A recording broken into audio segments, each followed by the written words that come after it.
सलाम नमस्ते सत श्री अकाल, मैं हूं रजा और आप देख रहे हैं रजाग्राफी का यूक्रेन रूस वॉर अपडेट। बहुत जल्दी शॉर्ट में आपको बड़े अपडेट दे रहा हूं। यूक्रेन पूरी तरह से अंधेरे में डूबा हुआ है। यूक्रेन की राजधानी कीव पूरी तरह से अंधेरे में है। रशिया ने यूक्रेन की राजधानी के कीव के जो पावर प्लांट्स हैं उनको उड़ा दिया है। सिर्फ कीव के ही नहीं, पूरे यूक्रेन में यूक्रेन का जो पावर प्लांट है, बिजली घर है, उस पर मिसाइलें और ड्रोन दागकर रूस ने यूक्रेन को अंधेरे में डुबो दिया है। आप यह समझ लीजिए कि यूक्रेन के जो राष्ट्रपति हैं ज़ेलेंस्की, उन्होंने ये खुद बात कंफर्म की है कि रूसी हमलों की वजह से 10 लाख लोग कीव के अंदर यानी यूक्रेन की राजधानी के अंदर अंधेरे में हैं। Тільки в Києві станом на вечір більше мільйона споживачів без електрики. Значна кількість будинків без тепла. Більш ніж 4 тисячі багатоквартирних будинків.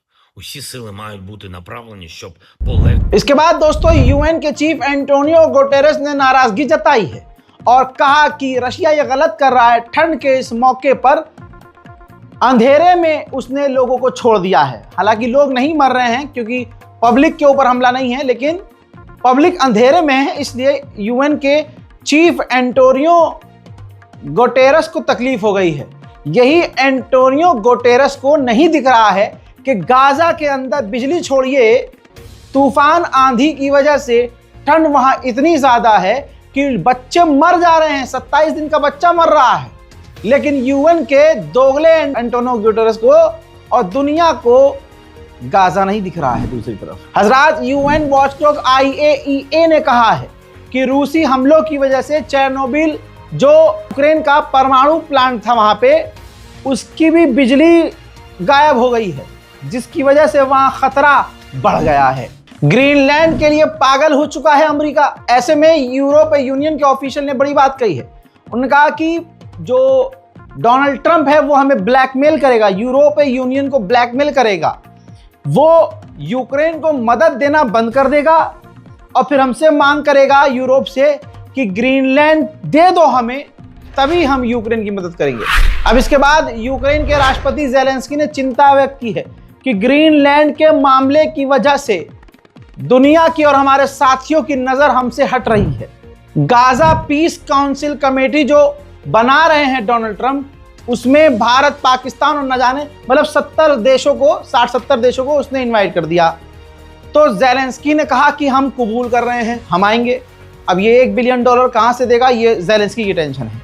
लेकिन इन्होंने सवाल किया है ज़ेलेंस्की ने कि अगर आपने हमें इनवाइट किया दुनिया के देशों को, तो आपने रशिया को क्यों इनवाइट किया है। ज़ेलेंस्की को यह प्रॉब्लम है कि गाजा की पीस कीपिंग कमेटी के अंदर रूस को क्यों इनवाइट किया ट्रंप ने। अबे भैया, पैसे के लिए $1 बिलियन लेगा। यूक्रेन के देबाल्सिव के इलाके पर रूस ने कब्जा कर लिया। बौखलाए यूक्रेन ने अपने ही कब्जाए वाली जगह, जिस जगह पर रूस ने कब्जा कर लिया है देबाल्सिव के इलाके पर, बड़ी बमबारी कर डाली। यूक्रेन के नए डिफेंस मिनिस्टर ने खतरनाक बयान दिया।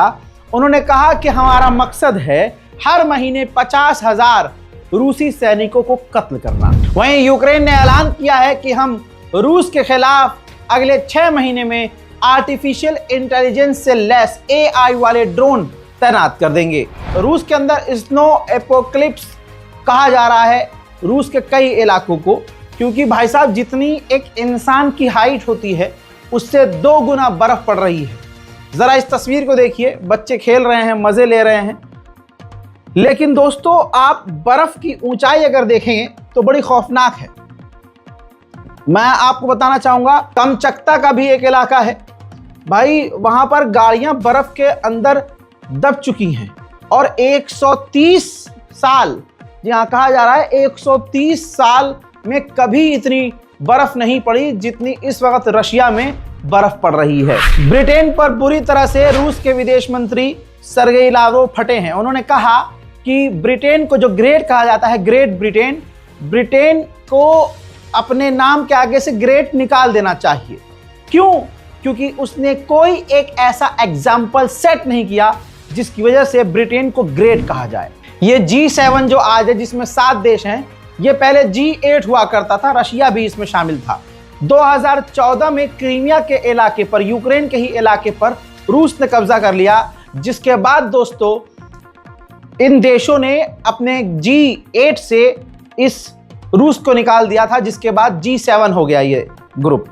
अब एक लंबे समय के बाद, अभी कुछ ही दिन बाद जो है, पेरिस के अंदर, फ्रांस के अंदर G7 की मीटिंग होने वाली है।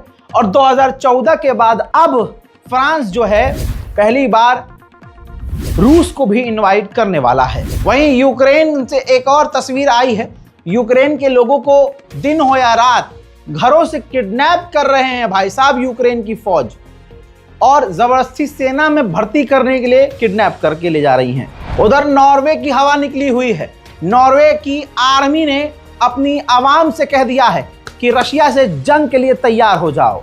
चेक रिपब्लिक में नई सरकार बन गई है, तो भाई चेक रिपब्लिक ने झटका दे दिया है यूक्रेन को और कह दिया है कि हम अपने जेट, अपने फाइटर जेट, हथियार यूक्रेन को नहीं दे सकते। उधर स्विट्जरलैंड में अमेरिकी एनवॉय और रूसी एनवॉय की मुलाकात हुई है। डोनाल्ड ट्रंप इसीलिए रूस पर नरम है। उधर डोनाल्ड ट्रंप ने कहा कि यूक्रेन ऑलरेडी अपनी बहुत सारी जमीनें हार चुका है और सिक्योरिटी गारंटी के लिए हम बहुत सारे अभी यूरोपियन देशों से बात कर रहे हैं। यूक्रेन की जो पूर्व प्रधानमंत्री हैं, जिनको गिरफ्तार किया गया और चार्जेस लगे कि इन्होंने जो है करप्शन किया है और उनके पास से पैसा बरामद हुआ है, उनका बयान आया है। उन्होंने कहा कि मैं अपनी बेल भी नहीं करा सकती क्योंकि मेरी सारी प्रॉपर्टीज, सारे पैसे जब्त हैं। Збирається арештовувати ваше майно. А що такого там секретного в цьому майні? Нічого абсолютно. Ви можете відкрити відкриту мою декларацію. Там є все, чим А володію гроші я. на рахунку вам дозволяють вашій родині внести цю заставу? У вас немає 30 мільйонів, Ну, хоча б 30, якась частина 3200. є. Хоча б яка частина є. Ну дайте внести це. Ну, ви бачите, як Ну, це тим все. не менше він залишив вам оцю дельту до вівторка, до Справа завтра. в тому, що там без комплайнсу спеціального, який спеціально ввели, ми не можемо заплатити. Що Там це значить? Комплайнс – це банки затримують на 3-4 дні, Ага. перевіряють і не дають можливості перерахувати. Ну, тобто, якщо навіть А ви окремо- сьогодні зберете їх, внесете, то вони зарахуються в четвер. Ні, вони не приймуть як платіж. Може бути Тому що, заблоковано. дивіться, тут історія яка. Зразу Поясніть, да. після попереднього засідання Держфінмоніторинг заблокував на 78 годин. Саме до цього रूस के करांस दो किराई के इलाके में जबरदस्त यूक्रेन ने बमबारी कर डाली है, जिसमें ड्रोन्स का भी इस्तेमाल किया गया।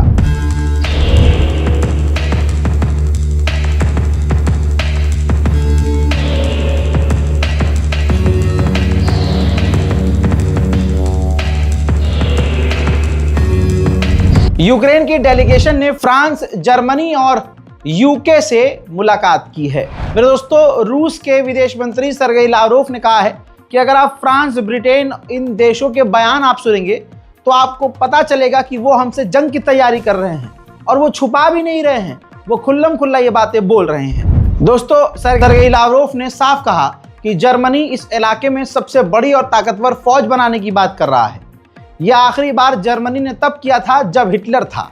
वहीं मेरे दोस्तों, सरगेई लावरोव ने कहा कि ज़ेलेंस्की और यूरोप ट्रंप को कंफ्यूज कर रहे हैं ताकि ये डील ना हो। हजरात, कोकस एक इलाका कहलाता है जिसमें कई, मतलब उसमें रेड सी का पहले का इलाका, बल्कि मैप लगा देता हूँ, ये देखिए, इसमें ईरान, अजरबैजान, ठीक है, रशिया, जॉर्जिया, आर्मीनिया, अजरबैजान, तुर्की, ये सब आता है, ठीक है। अब पता है क्या कहा है डोनाल्ड ट्रंप ने? डोनाल्ड ट्रंप ने कहा कि कॉकस का जो इलाका है ये पुतिन का है। इसका मतलब ये नहीं है कि ये तमाम देश पुतिन के हैं, बल्कि ये कह दिया है कि ये वो इलाका है जहां पर रूस की चलती है, पुतिन की चलती है। यानी आप देखेंगे इस बयान से सीधा मतलब ये नजर आ रहा है कि जो डोनाल्ड ट्रंप है वो बिल्कुल पुतिन पर फिदा है, पुतिन को खुश करने का काम कर रहे हैं। हल्का हल्का कभी सख्ती से बयान दे दिया, उसके बाद फैल गए पुतिन के आगे। रूस के ऑरेल के इलाके पर यूक्रेन का ड्रोन हमला हुआ, बिजली घर तबाह हुआ, और बिजली पर क्या असर हुआ, किस तरह से बिजली वहां फ्लक्चुएट करने लगी, देखिए।